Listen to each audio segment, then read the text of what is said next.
Be ready. 5 seconds.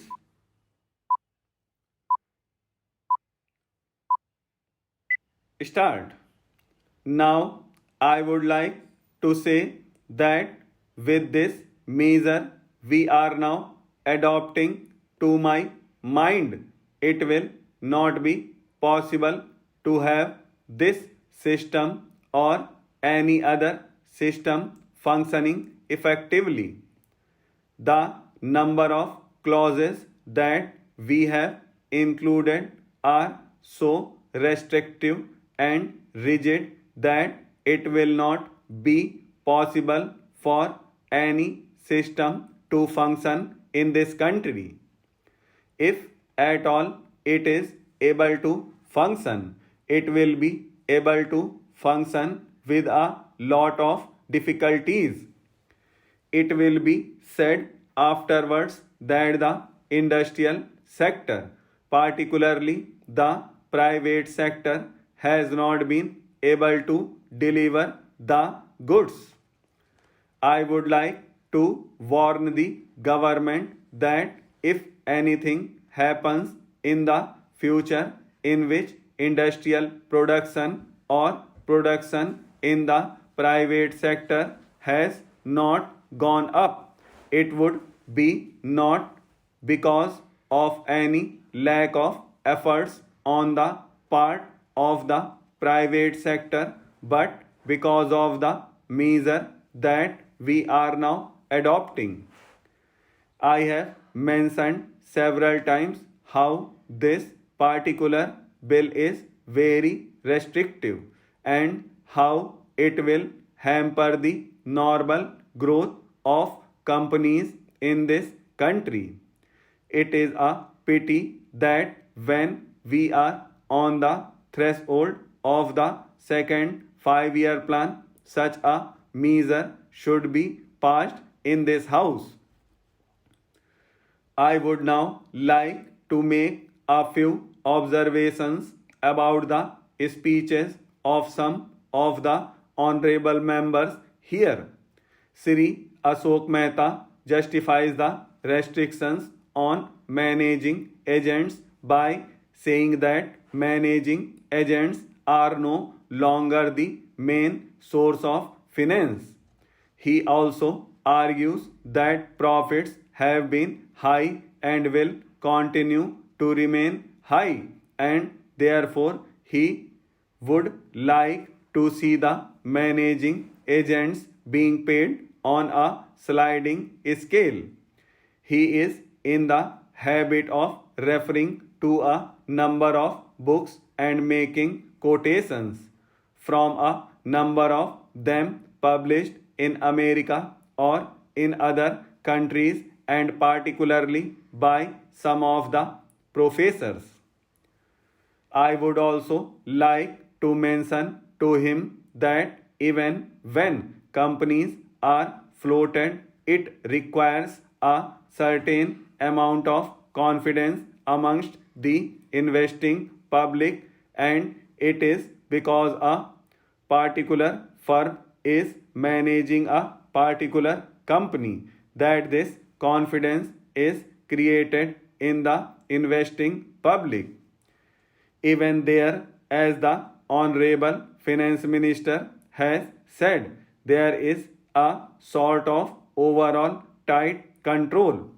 New banks and insurance companies are not floated nowadays. What you have are the few banks which are existing and the few insurance companies that are existing. The other point is that the credit worthiness of the managing agency firm does count to a certain extent in getting credit from the banks and other financial institutions. Yesterday, it was mentioned by my honorable friend that the crux of the problem is the question of payment of remuneration to a particular managing agency system. He said that in this bill, a definite encouragement has been given to the alternative type of management, namely the managing director or the manager, where an individual has been permitted to take 5%, while in the case of the managing agency it has been permitted to take about 10%.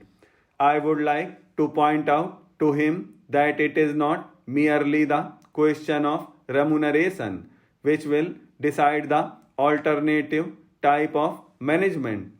The remuneration is not a very important thing unless and until you allow a certain amount of flexibility for any system to function. It will not be possible to evolve any other system to take the place of the managing agency system. In spite of so many shackles, you may find that those few business houses which are carrying on now may have to carry on the present basis. You may not find many new people coming in the field. Several times it has been mentioned in this house why the business community has not prescribed for itself a code of conduct. In this connection, I would like to point out that a degree or diploma is essential for the profession, and in case of violation of the code, sanction should be provided by it to prevent a person from practicing the profession. Today, even Ashok Mehta and Sri C.C. Shah can set up a grocery shop and become businessmen. Nobody lays down any condition for starting business, and nobody can prevent others from continuing it. But I would like to point out that with regard to the code of conduct, there is a certain amount of ethics and there are certain standards and traditions on which business houses function. If a particular firm has not got proper ways of managing its business, you will find that that business house will find it difficult to function, and it would be difficult for it to command the confidence of the business community.